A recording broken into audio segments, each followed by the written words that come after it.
उसको समाप्ति होने के बाद 1892 का भारत शासन अधिनियम आएगा। तो इसके बीच में बहुत से भारतीय इतिहास में घटनाएं घटी, बहुत से घटनाएं घटी। तो सबसे महत्वपूर्ण जो आई वो भारतीय राष्ट्रीय कांग्रेस है। क्या आई? इसी में वायसराय भी बहुत बदले, वायसराय आए, लॉर्ड कर्जन आए और लोकप्रिय वायसराय आए जो प्रेस पर सेंसर लगा दिया, प्रतिबंध लगा दिया और भी अत्याचार किया। उसके बाद एक उदारवादी भी आ गए। उसके बाद में लॉर्ड रिपर्ट स्थानीय स्वशासन की नींव डाल दी। 1861 में भारतीय पहली बार भारत में जनगणना की शुरुआत की और बहुत ही उदार थे। और लॉर्ड रिपन को सबसे भारत का सबसे लोकप्रिय वायसराय माना जाता था। और उसी समय बीच में घटनाएं घटी। अब देखें कि बहुत से आंदोलन हो रही है। अब इस आंदोलन को दबाना है। तो उस समय डफरिंग वायसराय था, तो कहा आंदोलन को कैसे दबाया जाए। तो आंदोलन को दबाने के लिए एक सेफ्टी वाल्व का प्रयोग किया गया। बुद्धिमानी पूर्वक सेफ्टी वाल्व का प्रयोग किया गया कि जिससे जैसे कुकर में क्या होता है, प्रेशर होता है ना, उसकी सेफ्टी वाल्व खराब हो जाएगा तो काम करेगा नहीं ना।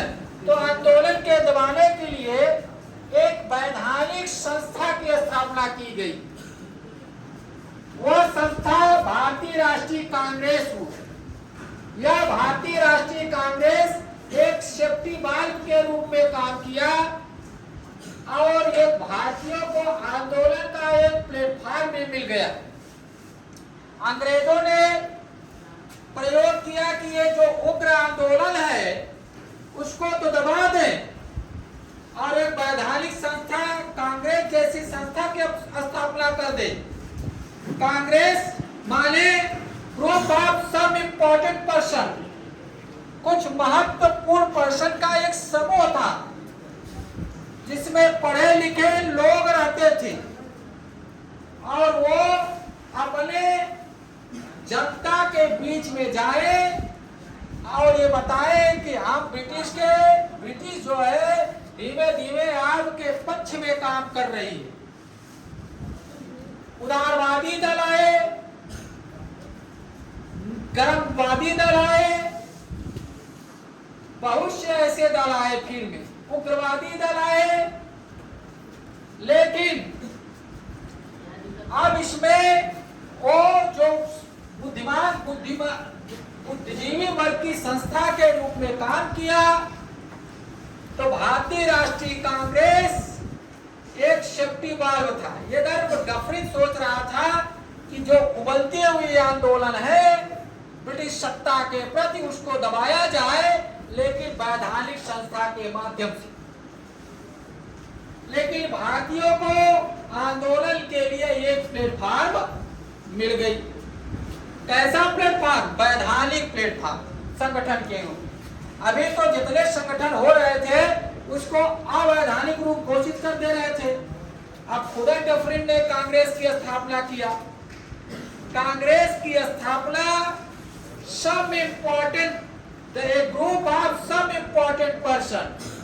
कांग्रेस का अर्थ ही होता है a group of some important person, कुछ महत्वपूर्ण व्यक्तियों का समूह। कांग्रेस की स्थापना Lord Dufferin viceroy Lord Dufferin के कार्यकाल में हुआ। तत्कालीन वायसराय लॉर्ड डफरिन थे और कांग्रेस एक सेफ्टी वाल्व के रूप में काम किया।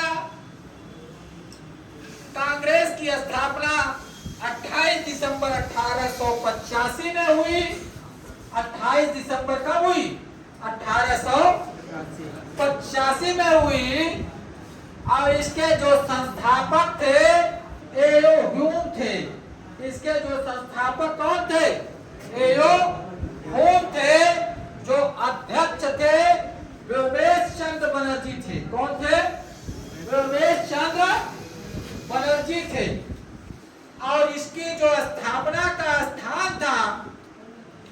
और बंबई के गोकुल दास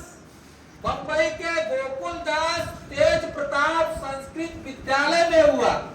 मतलब प्लेस ऑफ जो कांग्रेस की स्थापना है वो कहाँ हुई? बंबई में। कहाँ हुई? पहले बंबई में हुई। पहले हुआ था कि भाई पुणे में होना चाहिए, बाद में कुछ कारण से कहाँ हो गई? बंबई में हो गई। और समय, स्थापना का समय जो था वो 12 बजे दिन का था। कितने बजे? 12 बजे दिन का था। कांग्रेस के स्थापना के समय जो सदस्यों की संख्या थी वो 72 थी, 72 थी। कितना?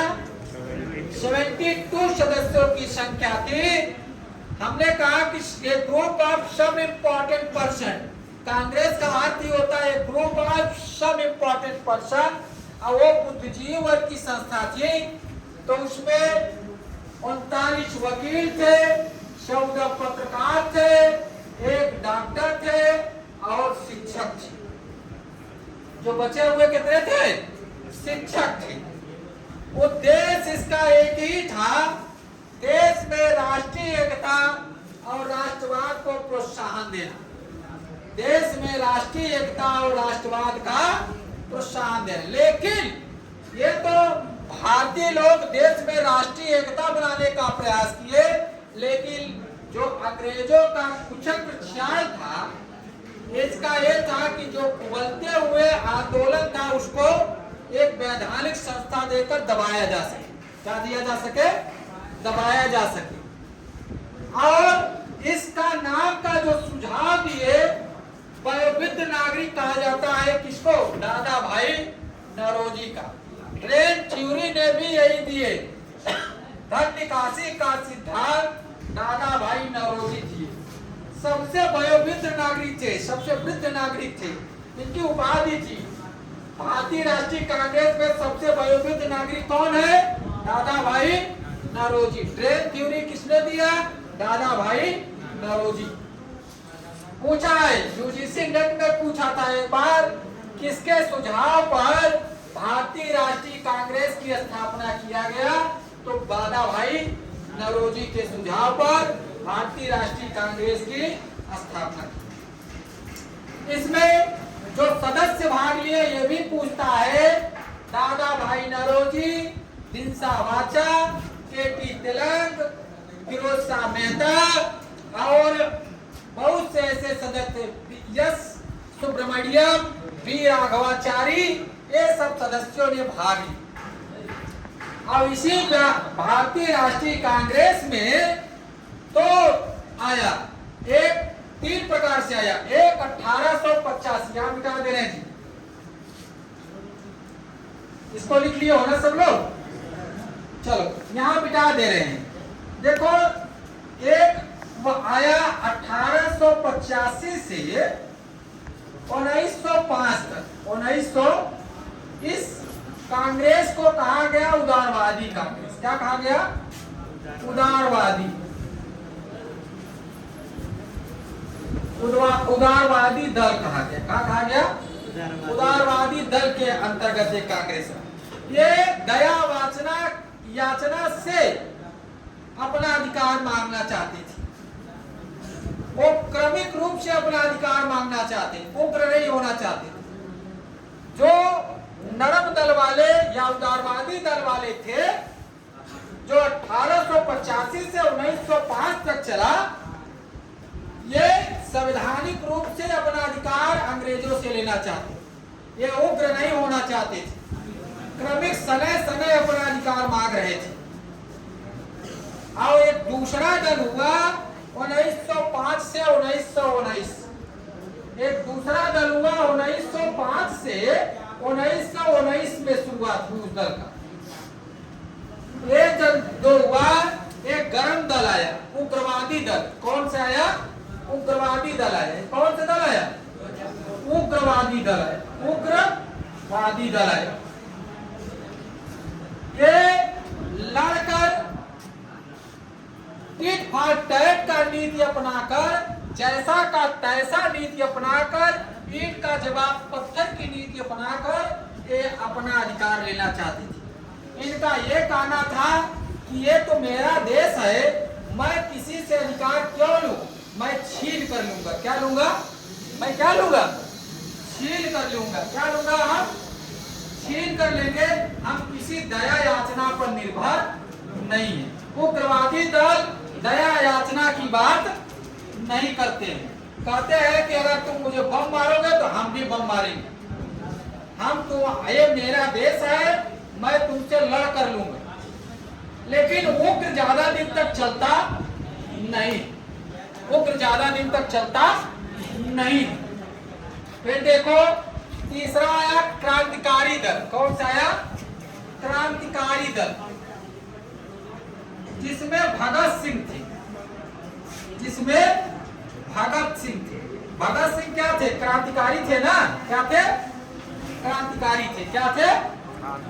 क्रांतिकारी थे। उदारवादी जो थे, उदारवादी कौन कौन था? देखो उदारवादी, उदारवादी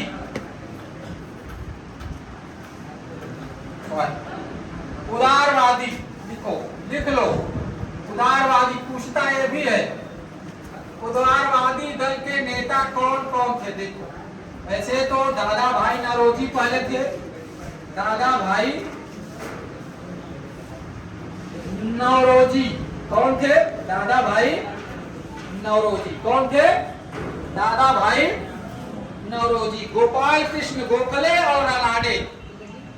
दूसरा गोपाल कृष्ण गोखले, गोपाल कृष्ण गोखले और तीसरा रानाडे। तीसरा कौन? तीसरा कौन? रानाडे। कौन थे? रानाडे। और ये 1885 से 1905 तक नेतृत्व की। और दूसरा जो दल हुआ उग्रवादी दल हुआ। कौन हुआ? उग्रवादी दल हुआ। कौन हुआ? उग्रवादी। कौन हुआ? उग्रवादी दल में कौन नेतृत्व किया? देखो उग्रवादी, ये लड़कर लेने वाले दल थे। उग्रवादी दल में कौन कौन था? लाल बाल पाल, लाल बाल पाल। और ये तीन थे, साथ साथ में अरविंदो घोष। लाल बाल पाल,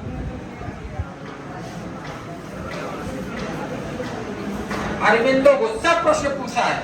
उग्रवादी दल में लाल बाल पाल तो सब याद कर लेते हैं, लेकिन अरविंदो घोष को कोई नहीं याद करता। ये भी प्रश्न पूछा हुआ नेट में, बार बार प्रश्न पूछता है ऐसी चीजें। देखो अब प्रश्न कैसे पूछता है। भारतीय राष्ट्रीय कांग्रेस के स्थापना के समय वायसराय कौन था? तो वायसराय लॉर्ड डफरिन था। कौन था? Lord Dufferin. Lord Dufferin. Dufferin था। किसके समय पे भारतीय राष्ट्रीय कांग्रेस की स्थापना हुआ? तो लॉर्ड डफरिन के समय। फिर पूछ लिया कि भारतीय राष्ट्रीय कांग्रेस में सदस्यों की संख्या कितने थे? तो 72 थे। कितने थे? 72। भारतीय राष्ट्रीय कांग्रेस क्या थी? एक सब पर्सन का, जो इम्पोर्टेंट पर्सन का ग्रुप का एक ग्रुप ऑफ सब इम्पोर्टेंट पर्सन, कुछ बुद्धिजीवी वर्ग का एक समूह था। भारतीय राष्ट्रीय कांग्रेस का नाम का प्रस्ताव कौन दिया? सुझाव कौन दिया? तो दादा भाई। किसको वयोवृद्ध नागरिक कहा जाता है? तो दादा भाई। ड्रेन थ्योरी, धन निकासी का सिद्धांत किसको कौन दिया? तो दादा भाई नौरोजी। कौन दिया? दादा भाई नौरोजी। अब पूछ लिया कि संस्थापना कौन किया? तो एओ होम। कौन किया था? और अध्यक्ष कौन था? भारतीय राष्ट्रीय कांग्रेस का प्रथम अध्यक्ष कौन था? व्योमेश चंद्र बनर्जी। कौन था? व्योमेश चंद्र बनर्जी। भारतीय राष्ट्रीय कांग्रेस की स्थापना कब हुई? 28 दिसंबर 1888 85 को। 85। कितने बजे हुई? 12 बजे। 12 बजे। कहाँ हुई? बम्बई में। कहाँ हुई? बम्बई में। स्थान कहाँ थी? बम्बई। बम्बई था। और इसमें पूछ लिया, मान लो कि ये मान लीजिए कि जो सदस्य शामिल थे तो एस सुब्रमण्यम, बी राघवाचारी, दादा भाई नवरोजी, दिनसा वाचा, के.टी. तेलंग और फिरोज साहब मेहता ये सदस्य। वकील कितने शामिल थे? तो 39। कितने? 39। डॉक्टर कितने थे? एक। कितने थे? एक। शिक्षक थे कि नहीं? यस। थे कि नहीं? हाँ। और कौन था? पत्रकार कितने थे? 14। कितने थे? 14। इस तरह से अब पूछ लिया कि उग्रवादी दल का नेता कौन है? तो लाल बाल पाल और अरविंदो घोष। फिर पूछ लिया उदारवादी दल के नेता कौन कौन है? दादा भाई नौरोजी, गोपाल कृष्ण गोखले, रानाडे। फिर कहा कि उदारवादी दल का उद्देश्य क्या था? अधिकार लेने का उद्देश्य था क्या था? क्रमिक रूप से शांतिपूर्वक संवैधानिक तरीके से अंग्रेजों से अधिकार लेना। उग्रवादी दल टिट फॉर टैट का नियम का पालन करते थे। क्रांतिकारी दल का नेतृत्व कौन किया? तो कौन किया? भगत सिंह। क्रांतिकारी दल का नेतृत्व भगत सिंह किए। कौन किए? भगत सिंह। क्रांतिकारी उग्रवादी दल कब से कब था? 1905 से 1919 तक। और उदारवादी दल 1885 से 1905 तक था। 1885 से 1905 तक था। इस प्रकार से अब देखो आंदोलन का एक प्लेटफॉर्म मिल गई हम सबको। अब हम वैधानिक संस्था थी राष्ट्रीय कांग्रेस। भारतीय राष्ट्रीय कांग्रेस एक वैधानिक संस्था थी, कानूनी संस्था थी। अब इसके अंतर्गत हम जो क्या करेंगे? इकट्ठा होंगे। क्या होंगे? इकट्ठा। अब ये इनके लिए फोड़ा बन गया, नासूर बन गया। क्या बन गया? इनके लिए क्या बन गया?